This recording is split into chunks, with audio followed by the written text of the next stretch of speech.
Welcome friends, I'm Sarah with Cleopatra's Crochet, and in this video tutorial I'm going to show you how to crochet this fried egg.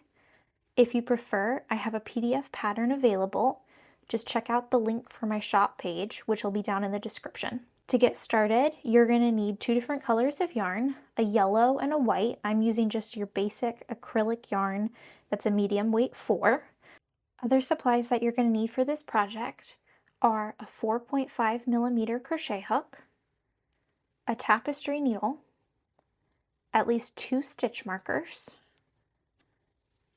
some sort of scissors, and a small amount of stuffing or polyfill. Alternatively, you can also just use some scraps of yarn that you've cut as tails off of other projects.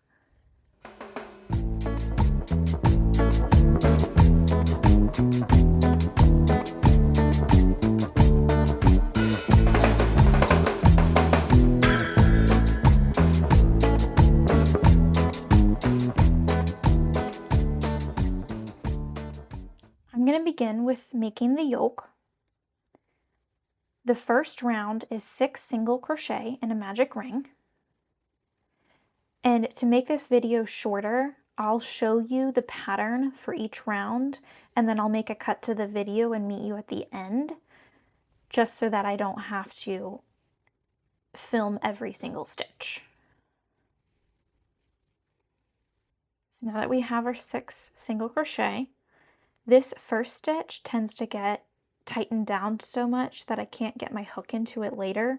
So before I've tightened down the magic ring, I'm just going to slide my hook through and then tighten down the ring. And it just makes it easier personally so that I can get work into that first stitch without any trouble. Round 2 is 6 increased stitches for a total of 12 in the round. And for this project, I do it in the style of Amigurumi, where I'm not making a slip stitch and chain 1 to close each round and have a transition. I'm just going to keep going in a helical spiral. So to begin, I'm just going to make my first stitch. I'm going to put a stitch marker on so I can see where my round begins, and I'll make that first increase going back into the same stitch. And to finish the round, I'm just making 5 more increase stitches all the way around, again for a total of 12 stitches. This is the end of round 2. The pattern for round 3 is a single crochet followed by an increase, repeated 6 times. So I'm going to make my first single crochet and put the stitch marker right back on so that I can keep track of the beginning of my round. So I've done my first single crochet. Now I need to do an increase. 1 and 2. Now I just need to repeat that 5 more times. Single crochet and then an increase. And I will meet you at the end of the round. This is the end of round 3. And we're actually going to finish our work by making a single slip stitch and then cut yourself a pretty long tail, maybe about a foot or so, because you need enough yarn that you can attach it to the white part of the egg later on.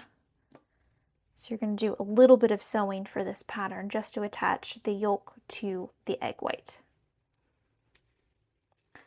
And now I'm going to go ahead and just pull my tail through and tighten down for a knot. And we can set this aside and make the egg white. For making the white of the egg, we begin in the exact same way with 6 single crochet on a magic ring. I've tightened down the magic ring, and once again I'm just going to start working into the first stitch without making a slip stitch and chain 1. And I'm going to add a stitch marker onto that stitch so I can keep track of the beginning of my round. The pattern for round 2 is 6 increases once again, so you're going to end up with a total of 12 stitches. I've made my first single crochet, and now I'm going to go back into the same spot and make another, and that makes a increase stitch. So I've got one increase, I'll do another one, single crochet, back into the same spot. That makes it an increase. And now I'll meet you at the end of round 2. This is what the end of round 2 looks like. For round 3, once again, I'm just going to make a single crochet and put my stitch marker right back on to keep track of the beginning and end of each round. The pattern for round 3 is a single crochet followed by an increase, repeated 6 times. So this is my increase.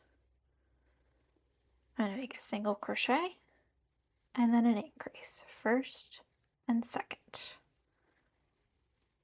Single crochet and increase, and I'll meet you at the end of the round. This is the end of round 3. Round 4 is where things start to get a little bit interesting. For each of the stitches, you need to work into the back loop only. If you don't know what that means, I'm going to show you. For each stitch, you have a V. Usually to make a single crochet, you go through both loops. That's where you slide your hook. For this round, I want you to work in the back loop only. The back loop is simply the loop that is furthest away from you. It's in the back as you're looking at it. There's also something called a front loop, which would just be the loop that is closest to you. So for this round, you need to work in the back loop only. The pattern is 2 single crochet followed by an increase. So for my first stitch, remember I'm going into the back loop only, and I'm going to make my first single crochet. I'm going to put that stitch marker back on my work so I can keep track of where I am. And this is where you need the second stitch marker. The front loop that you just did not use when you were making your single crochet, that's where this stitch marker needs to go. So it's right there. And the reason that you're marking this is because each of these front loops that you're not going to use in this round will be how you attach the 2 halves of the egg together. So it'll just make sewing a lot easier later on. I've made my first single crochet in the back loop. I'm going to make my second, also only working in the back loop. Now I'm going to make an increase, first and second. So keep working all the way around, working only in the back loop of each stitch, and I'll meet you at the end of round 4. Now we're at the end of round 4. For round 5, we're back to making our stitches like normal. No need to do any more of the stitches in just the back loop. I've gone ahead and I've made my first single crochet, put my stitch marker back on so I can keep track of the beginning of the round.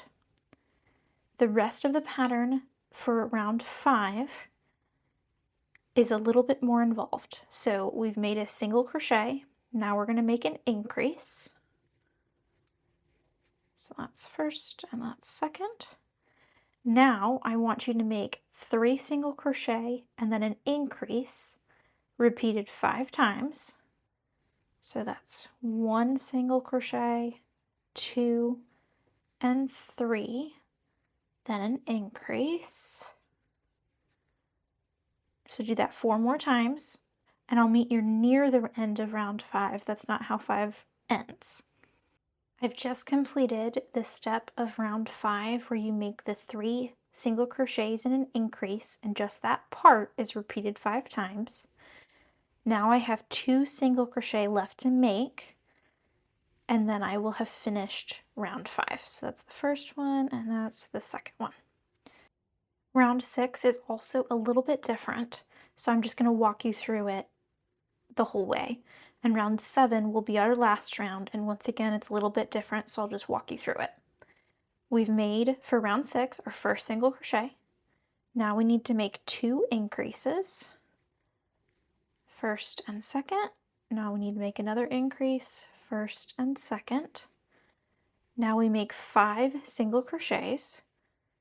1, 2, 3, 4, and 5. Next is 3 increases. So this is my first increase. This is the second. And now the third increase, followed by 3 single crochets. 1, 2, and 3, followed by another increase, first and second.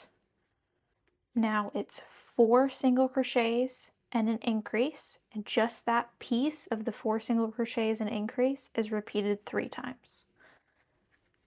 1, 2,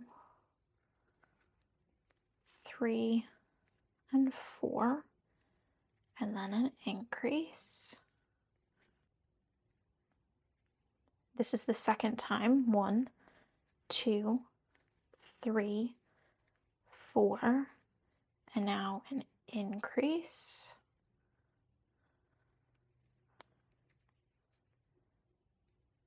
Third time. 1, 2, 3, 4, and an increase. Round 7 begins with 5 single crochet. Make my first one, put that stitch marker back on.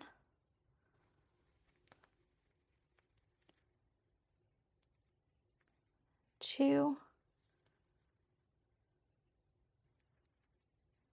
3, 4, and 5. Now we need 2 increases.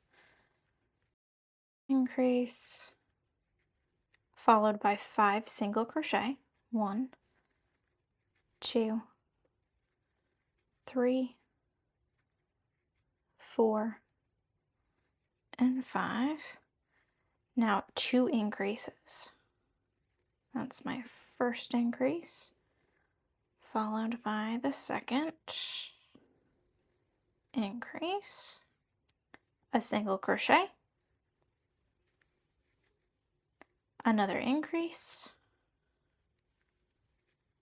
Now we have a bit of a pattern with 5 single crochet and an increase, and repeat just that piece 3 times.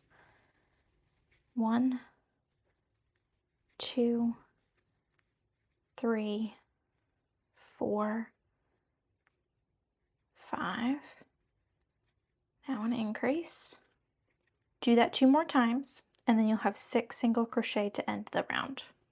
At the end of round 7, we are done. So we're going to remove our stitch marker and make a slip knot.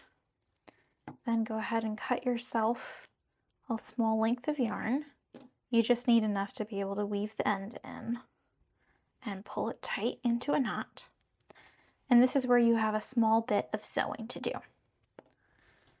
So we're going to take our tapestry needle and weave on the yoke tail, and the ends from the magic rings I'm just going to tuck inside from both pieces, and that'll just be part of the filling, and it won't matter because you won't see it. So using my tapestry needle, I'm going to go into that first front loop back in round 4. I'm going to remove that stitch marker. I'm going to put my needle through that and then through the first stitch on the yellow part. I'm going to pull through, and then I'm just going to follow those front loops. You can see that they're raised and easier to identify.